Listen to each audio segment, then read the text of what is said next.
जसले पुरै नेपालीलाई नथिङ इज इम्पोसिबल भनेर विश्व सामु चिनाए, त्यही मान्छेले संसदमा नामै लिएर नेपाल प्रवेशमा प्रतिबन्ध लगाउनु पर्ने कुरा उठ्यो।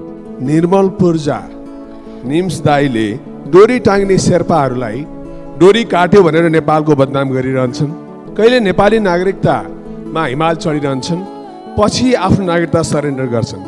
यस्ता व्यक्तिलाई नेपाल सरकारले अथवा पर्यटन मन्त्रालयले नेपाल आउन बन्द। संसारका सबै 14 वटा अग्ला हिमाल चढ्न अरू दिग्गज पर्वतारोहीहरूलाई आफ्नो जीवनको 7 देखि 8 वर्ष लाग्थ्यो, तर त्यही दूरी केवल 6 महिना 6 दिनमा पुरा गरे र नेटफ्लिक्समा 14 पिक्स जस्तो आइकोनिक डकुमेन्ट्री दिएर नेपाललाई छुट्टै रूपले विश्व सामु चिनाए। जसको जीवनमा धेरै कन्ट्रोभर्सीहरू भयो, यौन दुर्व्यवहार गरेको आरोप लगाइयो, ब्रिटिस नागरिक भए पनि एभरेस्ट आरोहणमा NRN सुविधा प्रयोग गरेर कम रोयल्टी तिरेको आरोप लगाइयो, एभरेस्टमा डोरी काटेको कुरामा बोल्दा कन्ट्रोभर्सी भयो। कहानीमा यस्ता धेरै ट्रेजेडीहरू आयो। जसले हिमाललाई जित्यो उसैलाई हिमालले लग्यो। म्याग्दीमा जन्मेका उनी 18 वर्षको उमेरमा ब्रिटिस सेनाको ब्रिगेड अफ गोर्खासमा छनौट भएर ब्रिटिस गोर्खा लाहुरी बने। सन् 2009 मा उनी बेलायतको सबैभन्दा प्रतिष्ठित कमान्डो फोर्स स्पेशल बोट सर्भिसमा छानिने नेपालकै पहिलो गोर्खा सैनिक बने। म कुरा गर्दैछु माउन्टेन सुपरम्यान निर्मल पूर्जा उर्फ निम्सलाई। 16 वर्षको सैन्य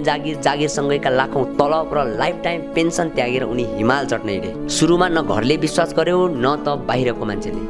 सुरुमा नो स्पोन्सर, नो फाइनान्सियल, उनले हिमाल चढ्ने भनेर युकेमा रहेको आफ्नो एकमात्र घर बन्धक राखे। बोइङबाट ऋण लिएर हिमाल चढ्नतर्फ लागे। यसअघि हिमालको व्यापारमा पश्चिमा देशका कम्पनीहरूको राज हुन्थ्यो र नेपालीहरू केवल भरिया हुन्थे। तर निम्स दाइले एलिट एक्सपेट जस्ता बहुराष्ट्रिय ब्रान्ड खोलेर संसारलाई देखाइदिए कि उनीहरू यो अरबौंको ग्लोबल माउन्टेनियरिङ बिजनेसका असली मालिक र लिडर हुन्। एकमात्र माउन्टेन सुपरम्यान अन्नपूर्ण हिमालमा उनी आफ्नो आरोहण छोडेर अल्पत्र परेका आरोहीलाई बचाउन फर्किए। कञ्चनजङ्घामा 7850 मिटरको डेथ जोनमा 3 जना अपरिचित आरोहीको ज्यान बचाउन उनले आफ्नो अक्सिजन सप्लाई समेत निकालिदिए। उनले नेपाल र पुरा विश्वले एउटै कुरा सिकाएर गए, नथिङ इज इम्पोसिबल। तर 30 जुलाई 2026 को बिहान पाकिस्तानको ब्राड पीकमा एउटा भयानक हिम पहिरो आयो र जसले हिमाललाई जितेर संसारलाई नथिङ इज इम्पोसिबल भन्ने कुरा छोडेर गयो, उसैलाई हिमालले सधैँका लागि आफूतिर समेट्यो। उनी केवल 43 वर्षको उमेरमा हिमालमै विलिन भए। निम्स दाइ आज भौतिक रूपमा हाम्रो बीचमा छैनन्, तर उनले प्रत्येक नेपाली र संसारका हरेक मानिसलाई एउटा कुरा सिकाएर गए। Giving up is not in the blood, sir.